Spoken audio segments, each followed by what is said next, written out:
435장 나의 영원하신 기업.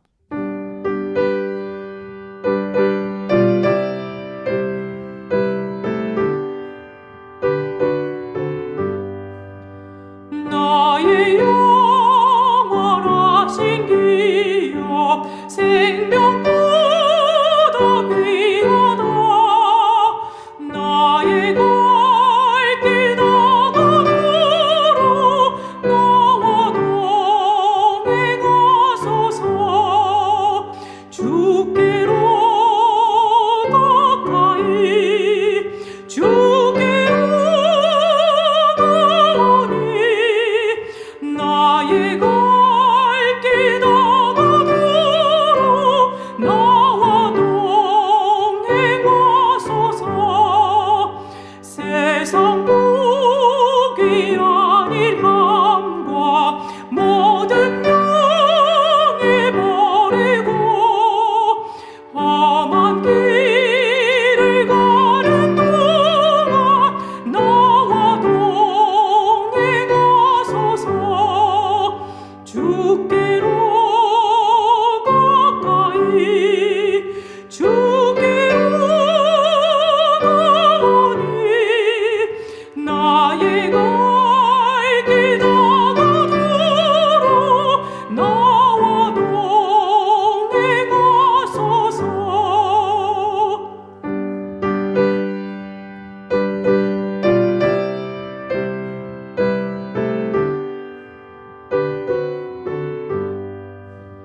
어두운 골짝 지나가며 험한 바다 건너서 천국 문에 이르도록 나와 동행하소서.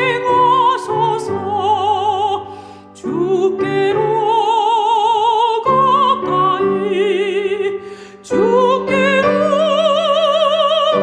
가오니 나의 갈 길 다가도록 나와 동행하소서.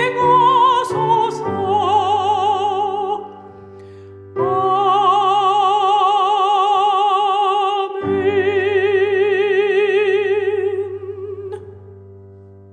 제 26장.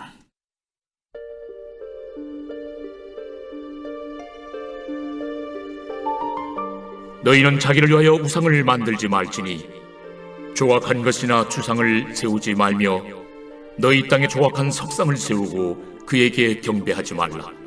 나는 너희 하나님 여호와임이니라. 너희는 내 안식일을 지키며 내 성수를 경외하라. 나는 여호와이니라. 너희가 내 규례와 계명을 준행하면 내가 너희에게 철따라 비를 주리니 땅은 그 산물을 내고 밭의 나무는 열매를 맺으리라. 너희의 타작은 포도 딸 때까지 미치며 너희의 포도 따는 것은 파종할 때까지 미치니 너희가 음식을 배불리 먹고 너희의 땅에 안전하게 거주하리라. 내가 그 땅에 평화를 줄 것인즉 너희가 누울 때 너희를 두렵게 할 자가 없을 것이며 내가 사나운 짐승을 그 땅에서 제할 것이요 칼이 너희의 땅에 두루 행하지 아니할 것이며 너희의 원수들을 쫓으리니 그들이 너희 앞에서 칼에 엎드러질 것이라. 또 너희 다섯이 백을 쫓고 너희 백이 만을 쫓으리니 너희 대적들이 너희 앞에서 칼에 엎드러질 것이며 내가 너희를 돌보아 너희를 번성하게 하고 너희를 창대하게 할 것이며 내가 너희와 함께한 내 언약을 이행하리라. 너희는 오래 두었던 묵은 곡식을 먹다가 새 곡식으로 말미암아 묵은 곡식을 치르게 될 것이며 내가 내 성막을 너희 중에 세우리니 내 마음이 너희를 싫어하지 아니할 것이며 나는 너희 중에 행하여 너희의 하나님이 되고 너희는 내 백성이 될 것이니라. 나는 너희를 애굽 땅에서 인도해내어 그들에게 종된 것을 면하게 한 너희의 하나님 여호와이니라. 내가 너희의 멍에의 빗장을 부수고 너희를 바로 서서 걷게 하였느니라. 그러나 너희가 내게 청종하지 아니하여 이 모든 명령을 준행하지 아니하며 내 규례를 멸시하며 마음에 내 법도를 싫어하여 내 모든 계명을 준행하지 아니하며 내 언약을 배반할진대 내가 이같이 너희에게 행하리니 곧 내가 너희에게 놀라운 재앙을 내려 폐병과 열병으로 눈이 어둡고 생명이 쇠약하게 할 것이요 너희가 파종한 것은 헛되리니 너희의 대적이 그것을 먹을 것이며 내가 너희를 치리니 너희가 너희의 대적에게 패할 것이요 너희를 미워하는 자가 너희를 다스릴 것이며 너희는 쫓는 자가 없어도 도망하리라.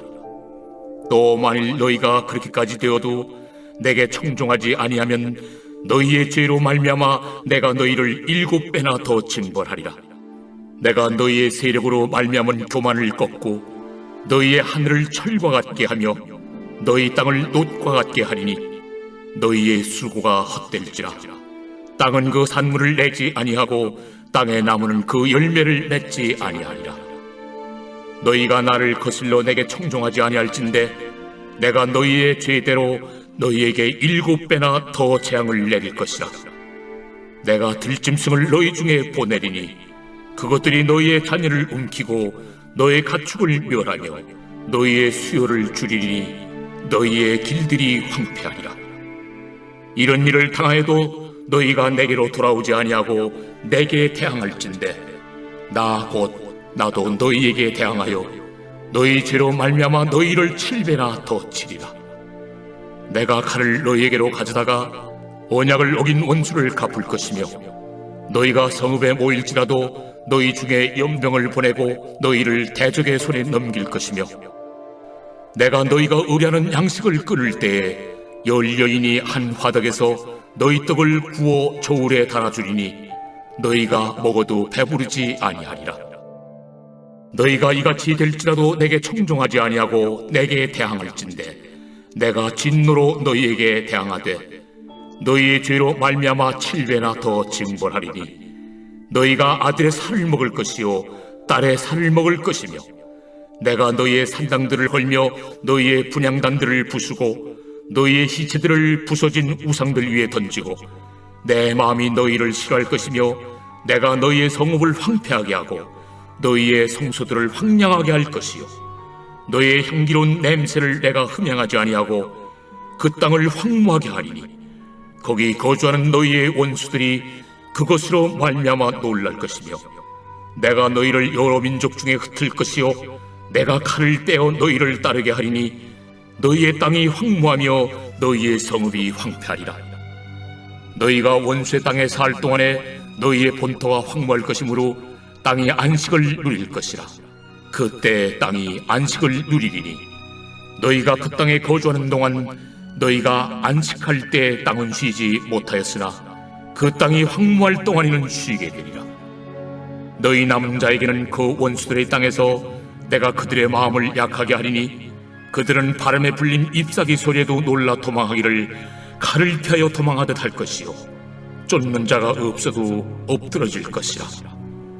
그들은 쫓는 자가 없어도 칼 앞에 있음같이 서로 짓밟혀 넘어지리니 너희가 원수들을 맞설 힘이 없을 것이요 너희가 여러 민족 중에서 망하리니 너희의 원수들의 땅이 너희를 삼킬 것이라. 너희 남은 자가 너희의 원수들의 땅에서 자기의 죄로 말미암아 쇠잔하며 그 조상의 죄로 말미암아 그 조상같이 쇠잔하리라. 그들이 나를 거스른 잘못으로 자기의 죄악과 그들의 조상의 죄악을 자복하고 또 그들이 내게 대항함으로 나도 그들에게 대항하여 내가 그들을 그들의 원수들의 땅으로 끌어갔음을 깨닫고 그 할례받지 아니한 그들의 마음이 낮아져서 그들의 죄악의 형벌을 기쁘게 받으면 내가 야곱과 맺은 내 언약과 이삭과 맺은 내 언약을 기억하며 아브람과 맺은 내 언약을 기억하고 그 땅을 기억하리라. 그들이 내 법도를 싫어하며 내 규례를 멸시하였으므로 그 땅을 떠나서 사람이 없을 때 그 땅은 황폐하여 안식을 누릴 것이요 그들은 자기 죄악의 형벌을 기쁘게 받으리라. 그런즉 그들이 그들의 원수들의 땅에 있을 때에 내가 그들을 내버리지 아니하며 미워하지 아니하며 아주 멸하지 아니하고 그들과 맺은 내 언약을 폐하지 아니하리니 나는 여호와 그들의 하나님이 되리라. 내가 그들의 하나님이 되기 위하여 민족들이 보는 앞에서 애굽 땅으로부터 그들을 인도하여 낸 그들의 조상과의 언약을 그들을 위하여 기억하리라. 나는 여호와이니라. 이것은 여호와께서 시내산에서 자기와 이스라엘 자손 사이에 모세를 통하여 세우신 규례와 법도와 율법이니라.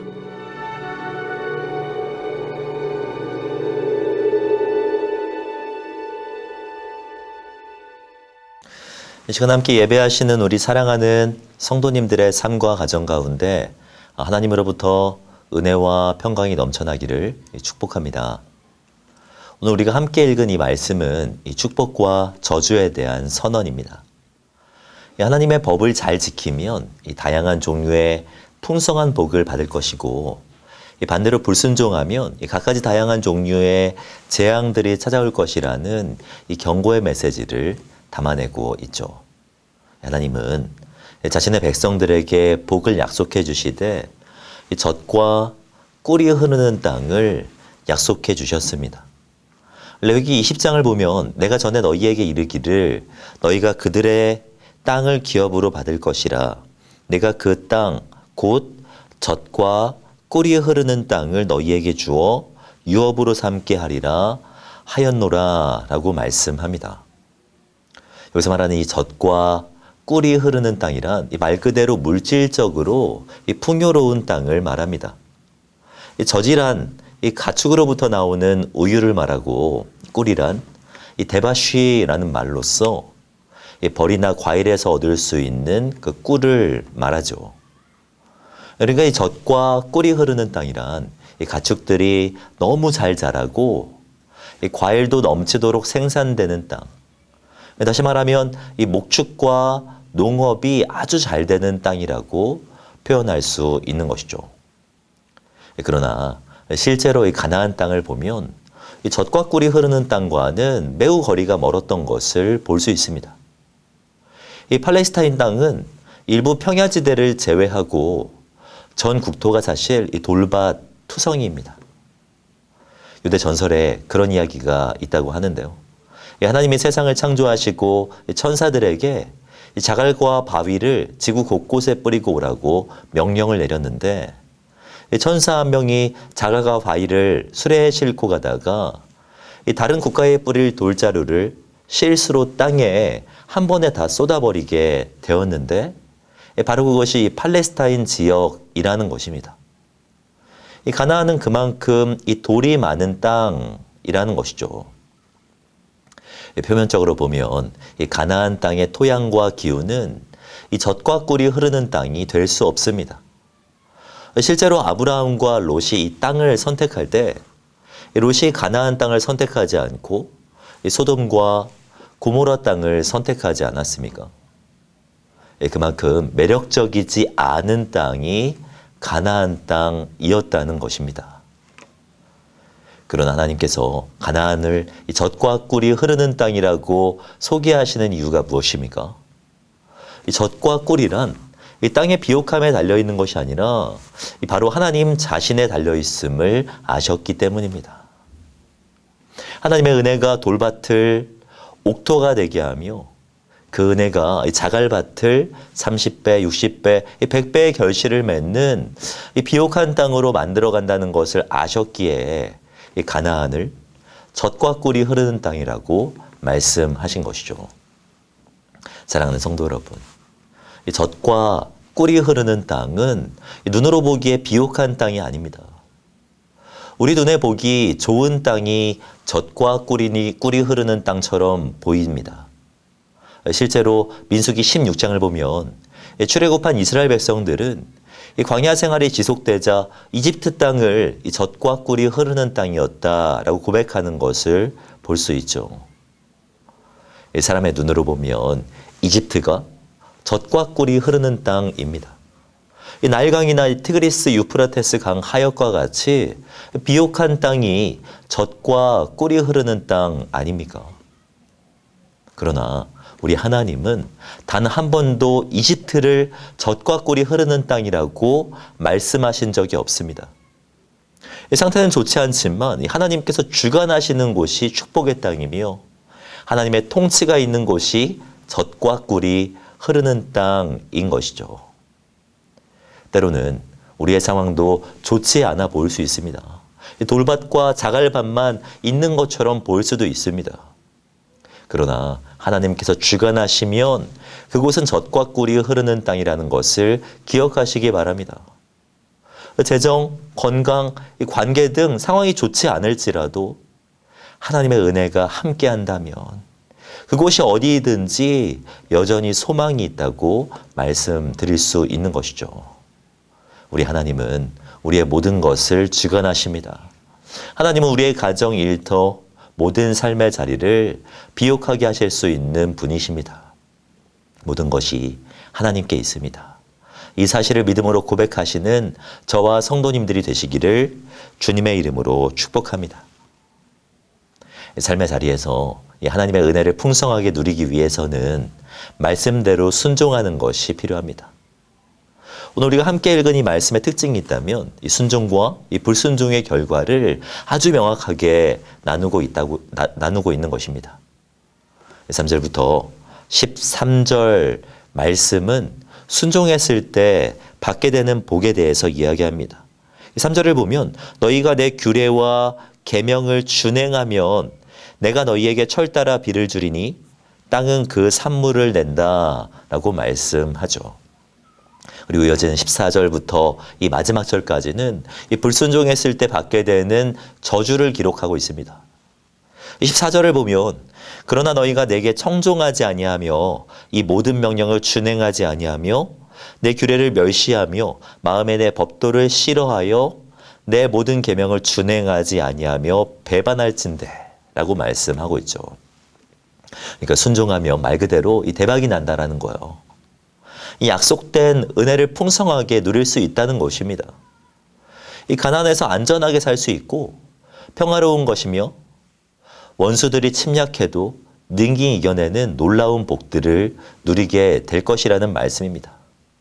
그러나 불순종하면 하나님의 말씀에 순종하지 아니하면 기근, 가뭄, 병충해, 전염병, 전쟁 등 이 모든 재앙을 다 겪게 될 것이라고 말씀하고 있는 것이죠.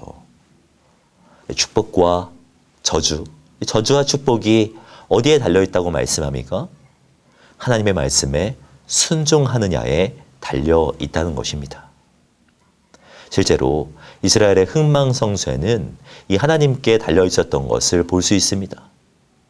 방금 전에 말씀드린 것처럼 이 가나안은 돌과 자갈이 매우 많은 땅이기는 하였지만 비만 오기만 하면 곡식이 쑥쑥 잘 자랄 수 있는 땅이었습니다.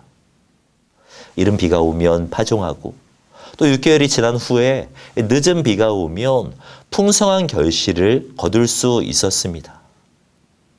이 비가 오면 풍성한 열매를 거둘 수 있었지만 이 비가 오지 아니하면 이 곡식의 알이 잘 차지 않아서 막판에 농사를 망치거나 그동안 노력해왔던 것들이 허사가 되는 경우가 많았던 것이죠. 1년 농사가 이 땅에 달려있는 것이 아니라 하늘에 달려 있었습니다. 하늘에 수도꼭지가 있어서 순종하면 열어주시고 불순종하면 그 수도꼭지를 잠그신 것이죠. 예나 지금이나 성도가 살아가는 삶의 방식은 동일하다고 생각합니다. 성도는 땅의 수도꼭지로 사는 것이 아니라 하나님의 수도꼭지로, 그 하늘의 수도꼭지로 살아가는 것입니다. 하나님께서 주시는 일용할 은혜와 일용할 양식으로 살아가는 것이 성도의 삶의 원리인 것이죠. 그러므로 이 성도된 우리는 무엇보다 이 하나님 나라를 구해야 합니다. 하나님의 말씀을 찾아야 합니다. 오늘 말씀대로 순종하며 나아갈 때 내일 우리의 삶의 자리가 달라질 수 있는 것이죠. 마태복음을 보면 분명하게 말씀합니다. 그런즉 너희는 먼저 그의 나라와 그의 의를 구하라. 그리하면 이 모든 것을 너희에게 더하시리라. 그의 나라를 구하라는 것은 하나님의 주권을 인정하라는 것입니다. 그의 의를 구하라는 것은 하나님께서 원하시는 것이 무엇인지 질문하며 그 뜻대로 순종하며 살아가라는 것입니다. 그렇게 할 때 하나님은 모든 것, 우리에게 필요한 모든 축복과 은혜를 더하신다고 말씀하고 있는 것이죠. 우리 하나님은 젖과 꿀의 근원이 되십니다. 그분에게는 풍성한 은혜가 있습니다. 하늘의 수도꼭지가 그분의 손에 있습니다. 이 사실을 기억하시며 오늘 일하는 이 삶의 현장에서 하나님의 말씀에 순종하며 살아가시길 바랍니다. 하나님의 말씀에 순종하시고 그분의 뜻이 무엇인지 질문하며 따라 살아가심으로 말미암아 매일의 삶 가운데 하나님께서 허락하여 주시는 은혜와 축복을 풍성히 누리시는 저와 성도님들이 되시기를 주님의 이름으로 축복합니다. 기도하겠습니다. 사랑은 내가 충만하신 하나님, 우리로 하여금 약속된 축복을 누리게 하시고 주님의 은혜로 살아가는 주님의 백성 되게 하여 주신 은혜에 참으로 감사를 드립니다. 매일의 삶 속에서 이 주님의 은혜를 갈망하게 하시고 이 삶의 자리에서 주님을 인정하며 살아갈 수 있도록 우리에게 믿음을 허락하여 주시옵소서. 말씀대로 순종하며 살아가기를 원합니다. 주님의 주권을 인정하며 세상의 흐름이 아니라 주님의 뜻을 따라 선택하고 살아가는 우리들이 되게 하여 주시옵소서. 그렇게 인도하실 주님을 기대하오며 이 모든 말씀 주 예수 그리스도의 이름으로 기도하오며 지금은 우리 주 예수 그리스도의 은혜와 하나님의 사랑과 성령님의 교통하심이 이 시간 함께 예배하신 우리 사랑하는 성도님들의 삶과 가정 가운데 지금으로부터 영원까지 함께 있을지어다. 아멘.